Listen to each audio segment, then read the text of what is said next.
Weather Channel is saying I got 2.5 to 3 inches of rain coming in next week.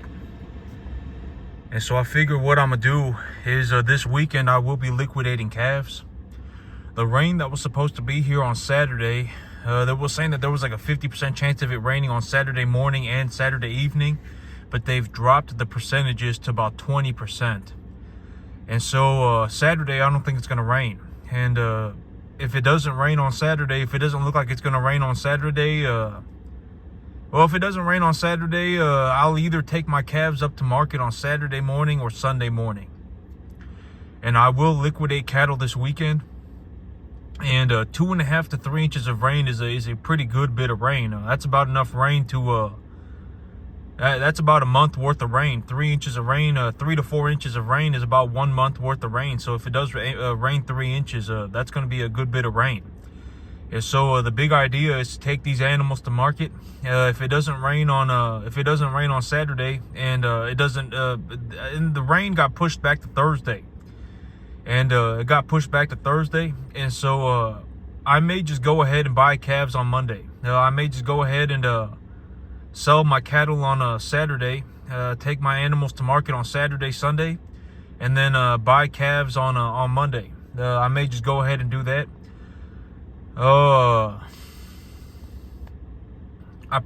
That's probably what I'll end up doing. And the whole reason is because I have calves that are ready to be out here. I have calves at the preconditioning field that are ready to be out here, and I can bring them out here. I gave them their second round of vaccinations on Saturday, so it's been 4 days. And they're just about good to go. They're all back on feed. A couple of them are still kind of just are still looking like they're a little bit sick, but I figured by about this weekend they'll be okay. I had a few of them this morning that just kind of looked like they were a little bit sick, but they were eating, and they're not like deathly ill. They just look like they're kind of under the weather. Whenever you give them their vaccinations, they are going to feel it's going to make them feel a little bit not good for about a week. And so I'm gonna make sure that clears up, and once that's cleared up, I will take these animals to I will take my biggest animals to the sale barn, and I will reinvest the money, and I will bring the calves that are ready to come out here. The calves that got their second round of vaccinations a couple days ago, I will bring them back out here, and I will let them out over here. And so that'll keep my business running more fluidly, because later on down the line, I don't want to be in a situation where I'm only liquidating 5 calves a month. Later on down the line, I really need to be able to liquidate about 10 calves a month to produce enough cash flow to grow my equity stake and to float all my debt. Okay, so I don't want to end up in a cash crunch 7 months down the line because I didn't sell my calves and reinvest the money this month. And this was something that I was thinking about.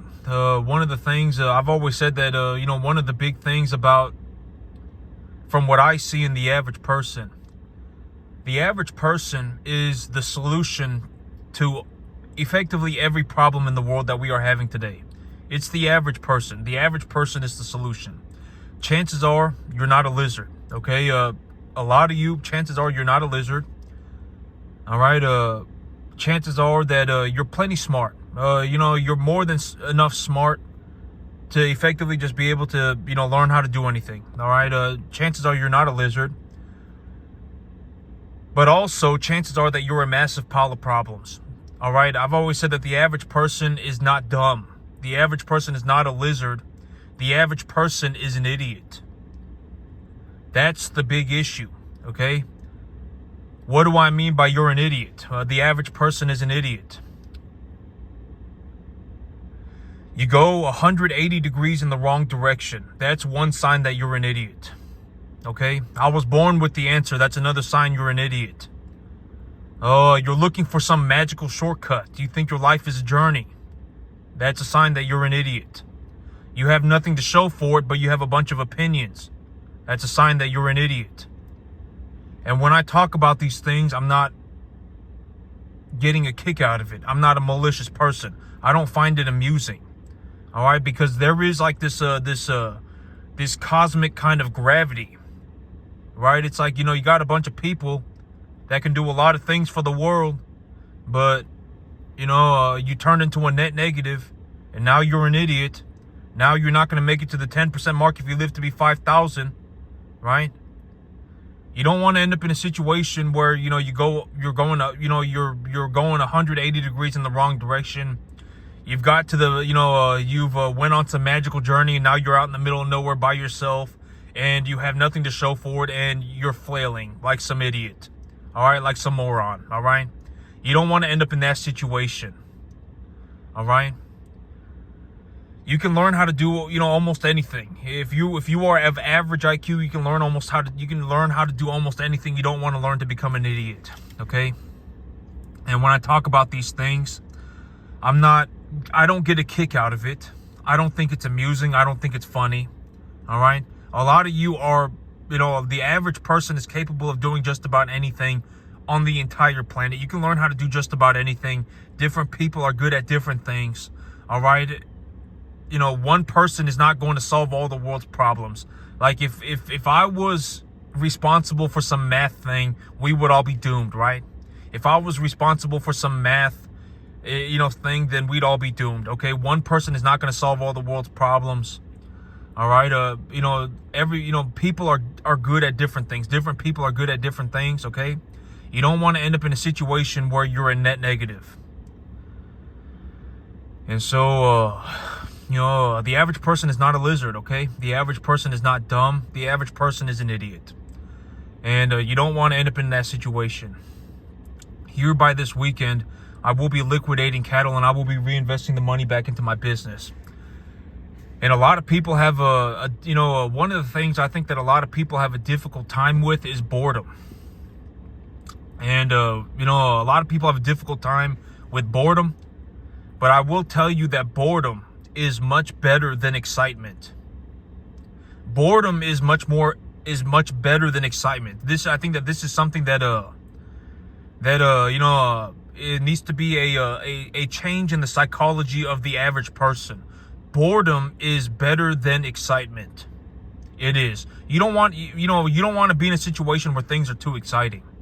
You don't want to be in a situation where things are too exciting. You're putting out fires all over the place. You don't want to be in that kind of situation all the time, okay? You shouldn't be looking to be in that kind of situation all the time. Boredom is, if you're bored, you can go and read a book, right? If you're bored, you can think about your business. If you're bored, you can think about it. You can go and think about an investment, right? You shouldn't be looking for, excitement. This needs to be, I think that this is one of the things that, like, the psychology of the average person that, an idea that needs to be, needs to be thought of more thoroughly, is that the idea of, boredom is much better than excitement. Boredom is much more productive than excitement. Having excitement every once in a while is okay. Things do get exciting every once in a while. Like this weekend, I will be selling calves, and I will be reinvesting the money, and I will be bringing new calves out here, right? That's kind of exciting, right? And every once in a while, things do get exciting. Every once in a while, I get an animal with some kind of illness.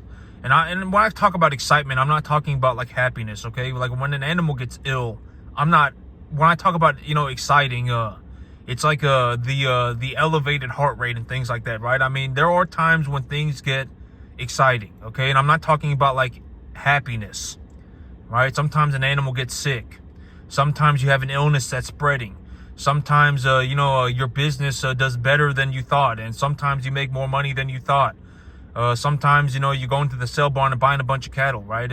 Sometimes things get exciting, right? Sometimes you're clearing up 100 acres of land, right? And things like that. And so sometimes things do get exciting, but boredom is much better than excitement. But when things get boring, you don't just have to sit there and think about something exciting that you can do. You can go and read a book, right? You can go and think about your business. You can think about your investment portfolio, right? I mean, it's a good time to think. When you find yourself in a situation of boredom, it's a good time to think. Just think about things. And one of the things that I talk about in terms of my life is that I legitimately have zero financial concerns. Like, I don't know how else to put this other than to just tell you that I have zero financial concerns. I don't, not one millimeter of my soul, not one whatever, not one, not the tiniest sliver of my soul is worried about money. And when I say I'm not worried about money, I'm not saying like I'm an idiot and I went and did something moronic and I've just decided to turn my back on my obligations and my responsibilities. I'm talking about like I legitimately I'm not concerned about money at all. I make enough money in my sleep to pay for all of my bills and all of my living expenses, and I still have money left over. My mortgage is $1,400 a month. My electricity bill is $100 a month. My insurance for my truck is $200 a month. My water is $100 a month. My electricity is about $125. My water is about $125. All right? My truck is paid for. That may not be the most exciting balance. That may not be the most exciting whatever. But I mean, in terms of my greatest wealth asset, it's my business, right? My business is definitely worth millions of dollars. I don't know how many millions, but it's a lot. That's my financial situation. That's also a big reason of why I am not concerned about money. My mortgage is $1,400 a month. My truck is paid for. The insurance for my truck is $200 a month. My water bill is $125. My electricity is $125. My income is almost like $30,000 a month. The amount of money that I bring home on a monthly basis is like $35,000 a month. And my whole thing about the money that I bring home, right, in my business, is that if I have an asset and I believe that my asset is stable and my asset is going up in value and I don't want to liquidate my asset, but I do want to utilize the capital that I've made on the asset, then what can I do? I can take a loan against the asset, right? I don't have to liquidate the asset and invest cash. If I have a good asset and I believe that that asset is still profitable and I don't want to liquidate the asset, I can take a loan against the value of the asset, the equitable evaluation of the asset, right? That's what I can do. And so that's also what I mean by I bring home about 35,000, but maybe, it's not, cash is not the only way to have money. Cash is not the only way to have money, okay? Like when you take a look at my business, you need to understand that my business has a monetary value. And the most simple way of getting a rough idea of what a business is worth is to take a look at the amount of money that it makes, take a look at how much money it made in the past, and take a look at the future of the business, what direction is the business going, and then put a reasonable multiple on the amount of money that the business makes. And here's the thing about, like me when I talk about my business. And also, the whole thing about like, I'm not concerned about money. And I'm not saying I'm not concerned about money because I'm just turning my back on my responsibilities. I'm not worried about money because the amount of money that I make is so immense. And in terms of like my situation is that I just don't have I don't have a spending problem. I'm not a saint. I discuss this all the time. I'm not a saint. I fully recognize that I'm a sinner and I'm not a saint. I'm also not looking to actively sell my soul to the devil all the time. All right. And my whole thing about my financial situation, and this is actually something, and we can bet for an I told you so. Let's bet for an I told you so. All right. I would bet that regardless of the direction of the cattle market, regardless of the direction, whether the cattle market goes up or down does not matter to me. Whether it goes up, down, or sideways, it does not matter to me. Regardless of the direction of the cattle market, I will not lose money on an annual basis ever for the next 10 years. Because it's easier to make money when you have small amounts of money. It is easier to make money when you have small amounts of money. It's easier to make $10 million than it is to make 100 trillion. Okay. It is easier to make $100 million than it is to make 10 trillion. Okay. I would be willing to bet, and I would bet for, and I told you so, that regardless of the direction of the market, regardless of the direction of which way the feeder cattle market goes, I will not lose money on an annual basis for the next 10 years. I would be willing, and I will bet for, and I told you so. And here's actually an interesting way to look at this. If I sell 3 animals, and for every 3 animals that I sell, I only buy 4.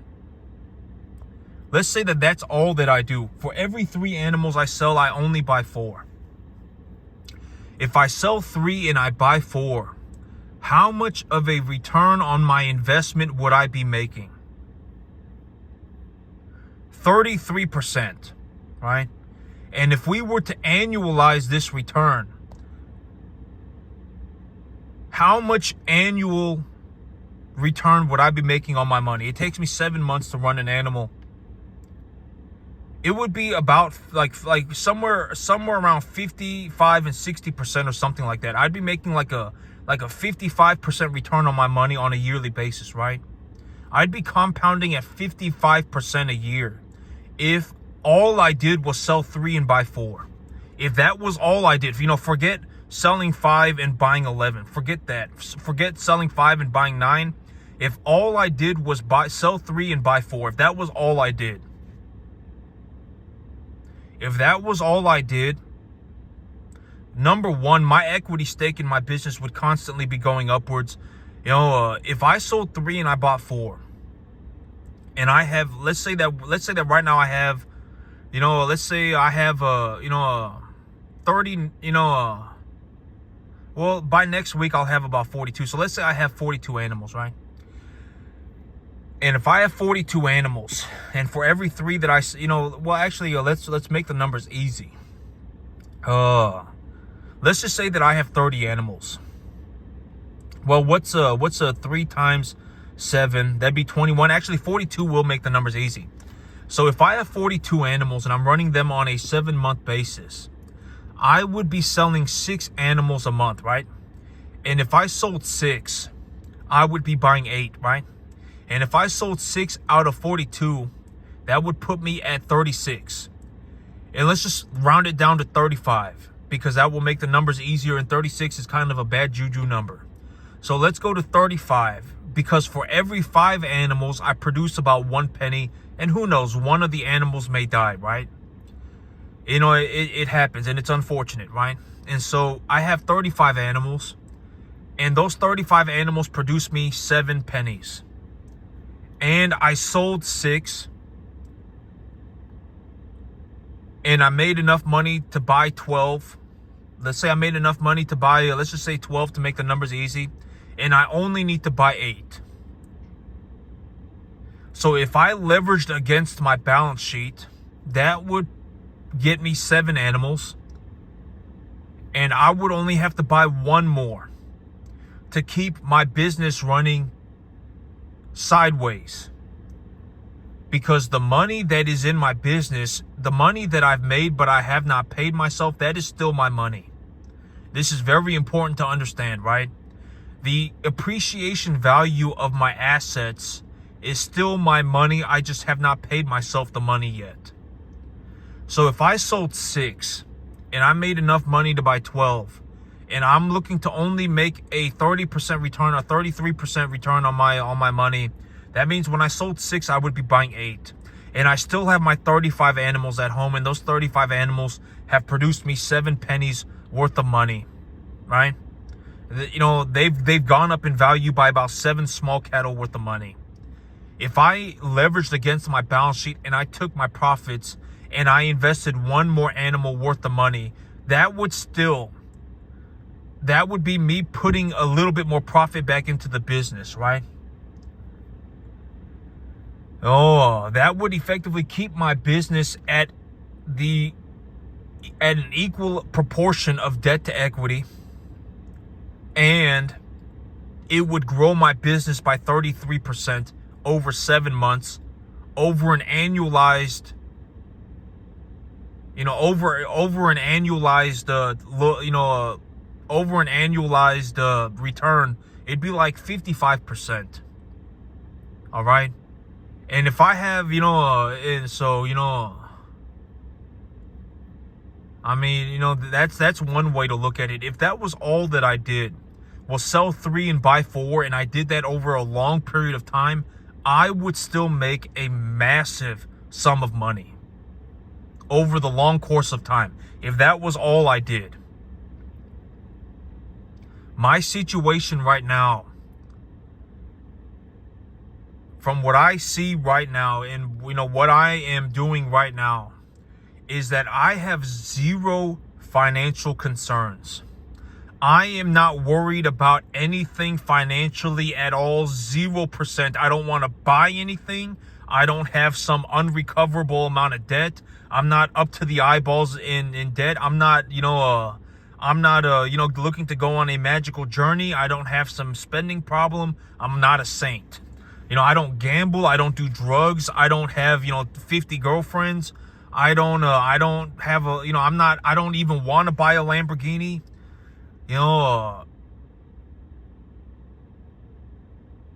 That's my financial situation. Okay.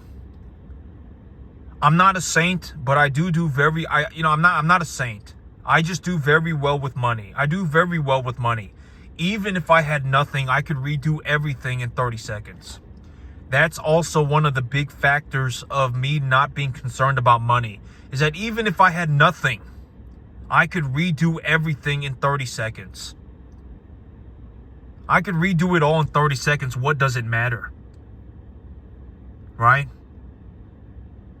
Even if this was all I did for the rest of my life, if I legitimately just sold 3 and bought 4, if that was all I did for the rest of my life, I would still make a massive amount of money over the long term. If all I did was sell 3 and buy 4, I would still make a massive amount of money in the long term. But then it's like I'm sitting on a massive amount of cash, and what am I going to do with that, right? Am I going to go and buy myself a Lamborghini and put myself if I bought myself a Lamborghini and I bought myself a mansion, what is that going to do for anybody, right? What is that going to do for anybody other than me? All right, and even if all I did was sell 3 and buy 4 for the long foreseeable, for the course of my life, if that was all I did, I would still make a massive amount of money. And in terms of legitimately looking at my balance sheet, I am already under 80% leverage. By, like this weekend when I liquidate calves and I reinvest the profits, my equity proportion in terms of a relation to my debt will fall. My debt to equity ratio for my herd, just my cattle herd, right? I have different forms of equity, right? My business may not have an equitable evaluation, but my business does have cash flow, right? And in terms of a debt to equity evaluation of just my cattle herd will have a debt to equity ratio of less than 30% by January or February at the rate that I'm going. And a lot of the money will be put in at the front end of the herd. All right. And those animals will produce me a positive return from now until February. Over the next 4 or 5 months, they will produce me a return. That return I will not pay myself, but that money is still there. Granted that I take a look at the balance sheet and I evaluate my assets properly, I am willing to leverage against the unrealized gain. And the reason that I am looking to leverage against the unrealized gain is because the cash flow of my business, even if I leveraged against just 10% of the cash flow of my business, I could float $2 million in debt with no problem. If I put $2 million in a hole right now and I lit that money on fire, it wouldn't do anything to me financially. Money does not do anything unless I do something with it. That's why I am looking to leverage against. It's a multi-dimensional situation. I have cash flow. My business may not have an equitable evaluation, but it does have cash flow. My cattle do have an equitable evaluation. And the debt to equity ratio on my cattle herd will be under 30%. It's already under 80%. And the debt to equity ratio on my cattle herd is falling all the time. All right.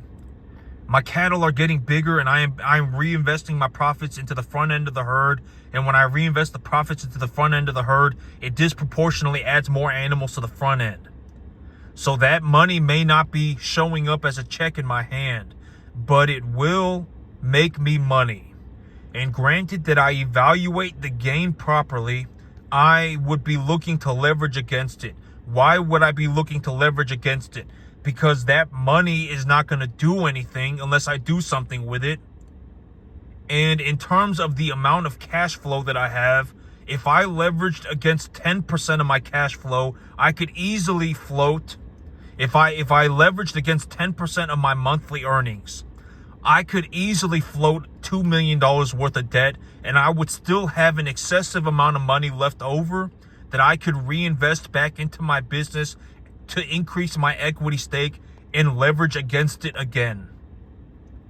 And the things that I'm looking to leverage for are not, I'm not going to take a loan from the bank and go gambling. I'm not going to take a loan from the bank and get myself 50 girlfriends.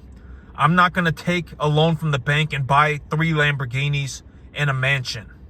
I'm not going to go on a magical journey with the loan, right? I will buy equitable assets with the loans. And in terms of an equitable asset, if I legitimately need the money back from the asset, I can take a loan against the asset. I don't have to sell it. And good assets make me money. If I buy a piece of land and 150 cattle with my $2 million loan, if I go and buy myself 200 acres of land and 200 cattle with my $1.5 million, with my $2 million loan, if I go and buy myself 100 acres and 200 cattle with my $2 million loan, those assets will make me more money. All right, that's the big idea. I will invest about 10%. I will leverage against about 10% of my monthly earnings to take a loan for about $2 million. I will invest that $2 million, and at 10%, 10 to 20% of my monthly earnings is what it's going to take for me to take a loan for $2 million. 10 to 20%. All right. And at that point, I would still have money left over to add equity to my business. I would still have enough cash in my hand to invest money back into the business. And I would be utilizing the money to make more money, right? I would be utilizing the loans to make more money. That's the big idea. All right. And me, when I say, when I show you what I do, when I show you, what I got going on, I'm not a saint. The thing about me, is that just I'm not concerned about, I'm not concerned about money at all. 0%. If I had nothing, I could redo everything in 30 seconds. I don't have a gambling problem. I'm not, I don't do drugs. I don't drink. I don't have 50 girlfriends. I don't got nothing to prove to nobody. I don't care if you died. All right. Keep your BS to yourself. Or, you're allowed to have your opinions. All right. You're allowed to have your opinions. I'm not going to come into your house at night and shoot you in the head because you hurt my feelings. All right. You're allowed to have your feelings. Just understand that, when it comes to me, I don't care if you died, all right? I'm serious. Like, I don't, if you died tomorrow, it wouldn't mean anything to me. So, You're allowed to have your opinions. I don't, the old saying, sticks and stones may break my bones, but words will never harm me, right? I take, that is like, I'm like that at an extreme level. I don't care what anybody thinks, legitimately. And I think that that's one of my superpowers. What I call about, one of my legitimate superpowers is like, I just don't care what anybody thinks. I don't even care if you die. You can have your opinions about me. That's fine. Just understand that, I do very well for myself, and I also don't actively sell my soul to the devil. All right. I do very well for myself. I don't actively sell my soul to the devil. I am looking to do better for myself in the future. And I would be willing to bet, and I told you so, that over the next 10 years of my life, I will not lose money on an annual basis, ever, regardless of the direction of the market. All right? I will not lose money ever. And, this is not, this is also what I mean by money is not it's not luck. Systematically making money with money is a very unique skill. It's not completely unique, but very rarely do you ever find somebody who can make money with money. It's very rare. And when you find people like this, I mean, the best example that I can come up with of this is Warren Buffett. Warren Buffett, I guarantee it, if Warren Buffett had nothing, he could redo it all again. I guarantee it. I've seen how he does it, and making money with money, it's a very unique skill. It's not completely unique, but it's very rare. And once you know how to do it, and my whole thing is like, if I show you how I do it with maybe it'll turn on the light bulb in somebody's head, and you'll understand, right? None of this costs me anything. Everything here costs me nothing. All of this makes me money. And the average person is an idiot. The average person is not dumb. The average person is not mentally handicapped. The average person is not of low IQ. The average person is not a lizard. The average person is an idiot. All right? And that's not funny, and I don't get a kick out of it. All right? You don't want to be in a situation where you're an idiot. You're a net negative. It's not funny. You could do a lot better for yourself. And at the end of the day, what does it, there has to be some kind of when I think about it, there is like this cosmic gravity to it. There is a cosmic gravity to it, and that's one of my big moral dilemmas, is when you take a look at my life, you need to understand that I legitimately make such a large amount of money that I am not concerned about money at all. 0%. I'm not concerned about it at all. Not worried about it. The amount of money that I'm making, I would reasonably anticipate that I even increase my earnings by 500% over the next 7 months. I will increase my earnings by somewhere between 350 and 500% over the next 7 months. I would be willing to bet. All right, and I would take this bet on a 10-to-1 odds. Or I'll bet you, and I told you so. That's a short-term bet. It's a 7-month bet. It's a medium-term bet. I would be willing to bet that by April of next year, that I will have grown my business by 350 to 500%. And, even today, even right now, if this was all I did, I still wouldn't be worried about money. If all I did for my entire life was sell 3 and buy 4, if that was all I did with my entire life, I would still be making a 33% return every 7 months. Compound that to a year, it's about 65%. All right? Maybe even 70%. Actually, it might even be 70%. Because my herd will grow in size. If for every 3 that I sell, I buy 4, right? And if I sell 8 instead of 6, then I'd have to buy whatever, right? I wouldn't be buying a 10, I'd be buying like 11, right? And so it'd be maybe even 70%. I may even be compounding, even if I sold 3 and bought 4, and I did that every 7 months, I would still be compounding at like 70% a year.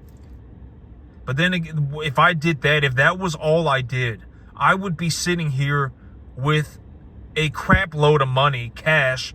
The cash wouldn't do anything.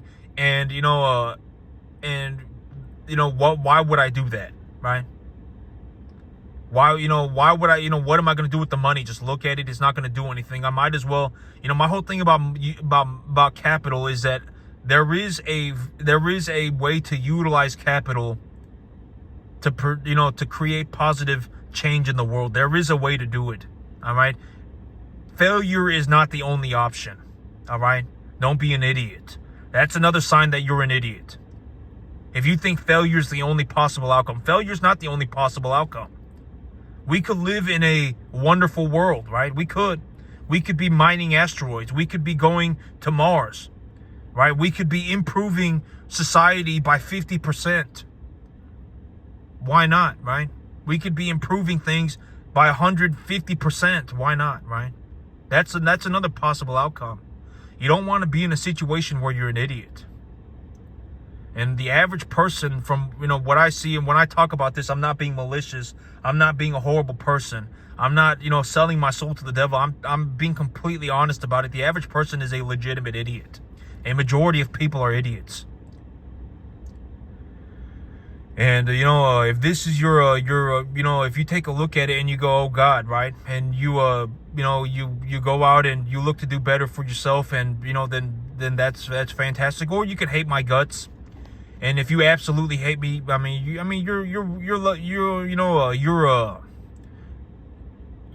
not gonna come into your house at night and shoot you in the head because you hurt my feelings. All right, trust me, I don't care if you died. I still pray and I still hope that you do well for yourself, and I hope and I pray that you find a way to do good in the world and you do well at it. Even if you absolutely hate my guts, understand that I still pray and I hope, and and I still pray that you do good and well. You do well in what is good. All right, and you do something that that you go and do something for you. I hope that you go and do something for yourself. All right, not for yourself. I hope that you go and do something good and well for the world. I pray for you still. All right, if you're gonna do something moronic, like shoot up an elementary school, then that's a different story. All right, if you're gonna go and do something different, like if you're gonna go and do something like something malicious, and that's something different. But I pray that one day you do good in what is well, and you do well in what is good. All right.